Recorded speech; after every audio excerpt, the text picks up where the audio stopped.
STF ameaça um contra-ataque explosivo se o Congresso aprovar a anistia. Depois da mobilização dessa semana, o maior medo do governo do PT não é mais a CPMI do INSS. O maior medo deles passou-se a se chamar anistia. Lula está morrendo de medo da anistia. E na Folha de São Paulo, os ministros já admitiram que a anistia vai passar. E eles resolveram dar um tal aí de aval ao Alcolumbre. Esse é o STF que o Alexandre de Moraes diz que não aceita acordos. É isso?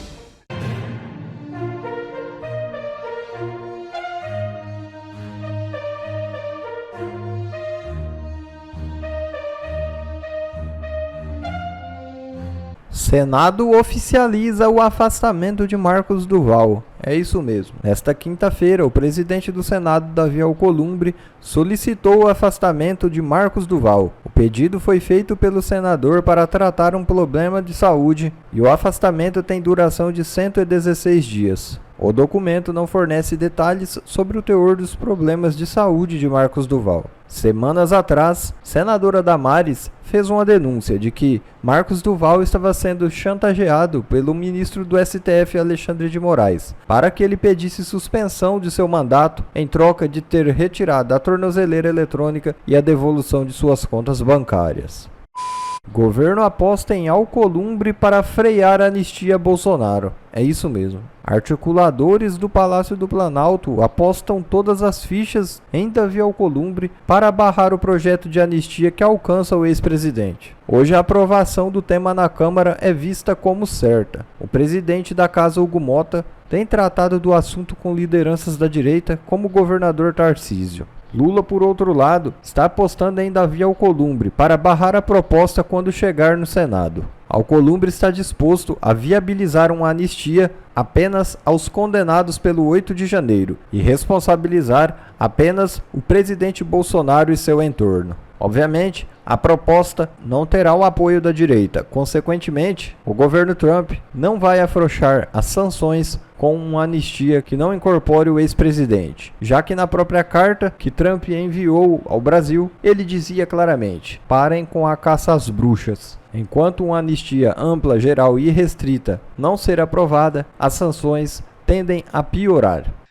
Que situação embaraçosa é essa? Todos os países que sofreram tarifa dos Estados Unidos foram conversar com ele. Todos. Até a China sentaram à mesa lá para discutir uma forma de melhorar a questão tarifária. Um país foi arrogante, um líder político foi louco bastante para falar assim: não vou conversar. Quem que você acha que foi? Ele mesmo, o cachaceiro de 9 dedos. E aí fica uma situação complicada, porque os empresários do Brasil que seriam impactados com essas tarifas não podem mais contar com o seu próprio governo, com a diplomacia do seu próprio governo para resolver esse problema. O que eles decidiram fazer? E aqui que a situação fica vergonhosa. Eles decidiram montar uma comissão, um grupo de 150 empresários, contrataram um lobista nos Estados Unidos, pagando uma fortuna para tentar ir lá e conversar com o número 2 do Departamento de Estado nos Estados Unidos, que é o Christopher Landau. A ideia deles é eles irem lá e tentar articular uma melhora, reduzir as tarifas, né, ver se conseguia melhorar a situação, a diplomacia entre Brasil e Estados Unidos. Aí, meu amigo, olha o que eles escutam quando eles chegam lá. Estados Unidos dizem a empresários brasileiros: façam lobby em Brasília, não em DC. Esse aqui é o Christopher Landau. O que ele quis dizer quando ele falou isso? Faça lobby em Brasília, não no DC. Eu falei: olha, o problema não é aqui. O problema é o que vocês estão fazendo com a sua política interna. O problema é que o Brasil está virando uma ditadura, querendo censurar cidadãos americanos, empresas americanas, querendo destruir a oposição política, está virando uma ditadura. Então, resolvam o problema lá dentro, que daí vocês passam a ser tratados como adultos novamente. Olha a vergonha que esse pessoal passou. Tá aqui, ó. Tá uma matériazinha curta, mas é interessante. Agora, coisa de 1 hora, terminou uma reunião com representantes da CNI, que é a Confederação Nacional da Indústria do Brasil, e também com representantes da AmCham Brasil, que é a Câmara Americana de Comércio para o Brasil. Representantes, ao menos dessas duas entidades, foram recebidas na Casa Branca por Christopher Landau. Quem é Christopher Landau? Ele é o número 2 da diplomacia do governo dos Estados Unidos. Ele é vice-secretário de Estado dos Estados Unidos. Bom, eles se sentaram, tiveram uma reunião e como o Christopher Landau, o vice-secretário, é um diplomata, então ele é muito educado, né, muito afável, mas Christopher Landau disse para os empresários brasileiros o seguinte: não adianta vocês, empresários, fazerem lobby contra o tarifaço aqui em Washington. O lobby que vocês têm que fazer é em Brasília.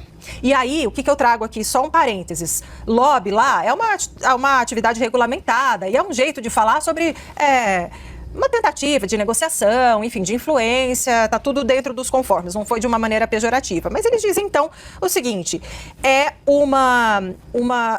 um trabalho que vocês têm que fazer de negociação. Não é em Washington, não é nos Estados Unidos, é no Brasil. E por quê? Porque Donald Trump teria a prioridade de Donald Trump é muito clara, ele disse, porque é uma questão política e não necessariamente uma questão comercial. Tá, para resumir, voltem para o Brasil e acabem com essa ditadura. Voltem para o Brasil e ajudem os políticos a recuperar a democracia. Basicamente é isso. É isso que ele está falando com esse lobby interno. Agora, Christopher Landau, não faço até questão de mostrar, há exatamente um mês atrás, tá aqui a data aqui, ó, olha aqui embaixo, 4 de agosto, né? Exatamente um mês atrás ele publicou isso aqui, ó, ele pegou essa parte aqui do processo contra o Bolsonaro, você tá vendo aqui, ó, agindo ilicitamente o réu Jair Bolsonaro, e ele publicou isso aqui, ó. Um dos desafios de ser um funcionário público é que suas ações estão sujeitas a críticas.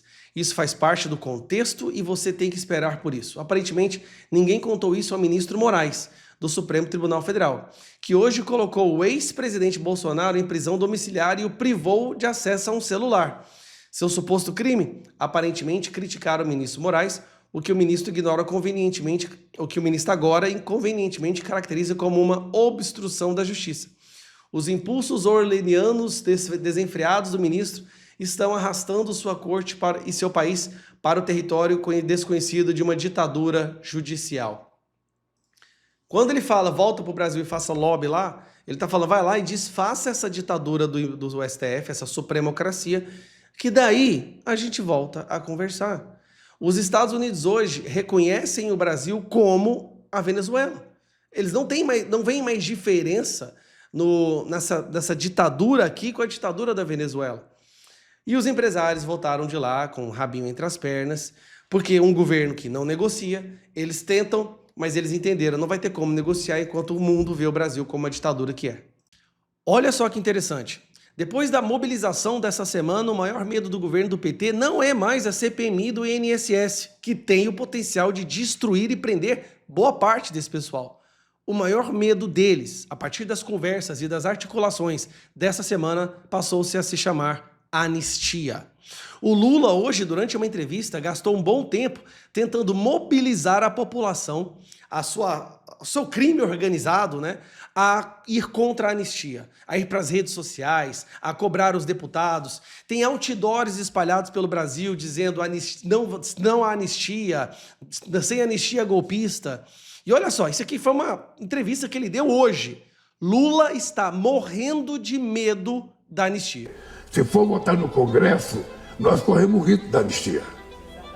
É importante ter certeza, porque o Congresso, vocês sabem que não é um Congresso eleito pela periferia. O Congresso tem ajudado o governo aprovou quase tudo que o governo queria, mas a extrema-direita tem muita força ainda. 7 de setembro nas ruas pela anistia, pela nossa democracia, pela nossa liberdade de expressão. Olha isso daqui, Brasil contra a anistia, por quê? Porque o Lula foi lá e pediu para que a mobilização dos asseclas dele, né, fosse lá nas redes sociais e se mobilizassem contra. Aí eles estão, obviamente, usando agências pagas, influenciadores, robôs, a gente sabe. Mas nós somos a maioria. E se nós formos agora para o X e digitarmos todos nós, CPMI da Vaza Toga e anistia já, eu tenho certeza que a gente supera esse pessoal aqui rapidamente. Então, essa é a ação que a gente tem que trabalhar hoje. Anistia já e CPMI da Vaza Toga. Afinal de contas, o escândalo da Vaza Toga não pode passar despercebido. Se tem uma coisa que nós precisamos trabalhar, é jogar a Vaza Toga. Ex-assessor de Alexandre de Moraes. Isso daqui é um escândalo que deveria, por si só, derrubar qualquer autoridade que ocupe um cargo público, mas não. Eduardo Tagliaferro afirmou em depoimento ao Senado que houve fraude processual em inquéritos conduzidos pelo ministro. Tudo teve início após 8 empresários manifestarem sua opinião no WhatsApp. O que começou como uma simples opinião em conversas privadas virou alvo de uma operação oficial. Segundo Tagliaferro, a decisão de Moraes se sustentou apenas em uma reportagem jornalística, sem apuração prévia. Depois da operação, Moraes teria pedido a produção de um relatório com data retroativa para justificar a decisão já executada. Dos 8 empresários investigados, 6 tiveram os procedimentos arquivados por falta de justa causa e 2 continuaram sob investigação. Para abafar críticas, Moraes teria encomendado um novo relatório. Esse relatório seria produzido pelo juiz Ayrton Vieira, que delegou a função ao então assessor Tagliaferro. Em audiência no Senado, Tagliaferro revelou que o relatório foi produzido em 28 de agosto, mas falsamente datado como 22 de agosto. Data trocada, relatório pós-fato. Você ainda acredita nessa farsa? CPMI da Vaza Toga é a mobilização que a gente tem que agir agora nas redes sociais, assim como a Anistia já. Eles estão usando toda a máquina, mas nós temos a maioria do povo brasileiro. Então, vai lá pro X e nos ajude. STF ameaça um contra-ataque explosivo se o Congresso aprovar a anistia. É a venezuelização do Brasil? Nesse nosso encontro com justiça, eu vou te mostrar 3 coisas. Primeiro, como que o STF já se organiza para entrar em guerra contra o Congresso se a anistia for aprovada. Segundo, como ministros do STF, cara de paus, viu? Eles já admitem nos bastidores que a anistia vai passar. E agora eles querem dar ideia, veja bem, de que isso só vai acontecer porque eles deixaram. E em terceiro lugar, eu vou falar para você porque que isso me lembra o que aconteceu na Venezuela. Bora então aqui direto pro primeiro ponto com essa manchete inacreditável da coluna do Igor Gadelha no Metrópolis.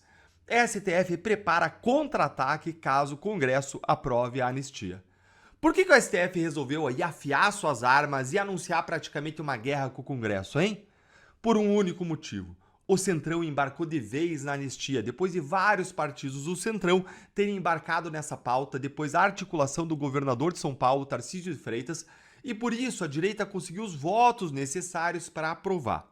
Além disso, o Mota ele tinha um acordo com a oposição de pautar a anistia porque ele usou isso como uma moeda de troca pelo seu apoio da direita lá atrás na sua eleição. E aí agora o PT e o governo Lula se desesperaram de vez quando eles entenderam que a anistia iria passar. Olha só o que disse o líder do PT na Câmara, o Lindenberg Farias. Olha aí, aprovar a anistia seria um golpe parlamentar, diz Lindenberg. Olha que coisa mais lindinha, hein? Mentira, Lindenberg, mentira. A anistia ela está prevista na Constituição. Ela é uma prerrogativa do Congresso, Lindenberg. Não tem golpe nenhum aqui. Mas bora voltar aqui pro contra-ataque do Supremo para você entender exatamente o que o Supremo está ameaçando. Com a adesão do Centrão ao tema, ministros do STF já preparam um contra-ataque a uma eventual aprovação pelo Congresso da anistia aos condenados ao 8 de janeiro. Um dos planos do Supremo, segundo apurou a coluna, seria votar, presta atenção, o fim das emendas parlamentares impositivas, aquelas que o governo é obrigado a pagar aos parlamentares. Eu nunca vou me conformar em como a imprensa consegue passar pano para os ministros do Supremo fazendo política e, pior, admitindo que eles vão dar decisões judiciais não de acordo com a lei e com a Constituição, não, esqueça, mas como uma forma de retaliação, de ataque, de vingança, de dar recado político, de barganha, pior ainda, como moeda de troca, contrapartida em acordos políticos. Esse é o STF que o Alexandre de Moraes diz que não aceita acordos. É isso? Desde quando, ministro Alexandre? Eu vou dizer para vocês qual que é a minha visão sobre essa ameaça aí dos ministros ao Congresso. Me parece uma ameaça vazia, um blefe, para ver se o Congresso recua.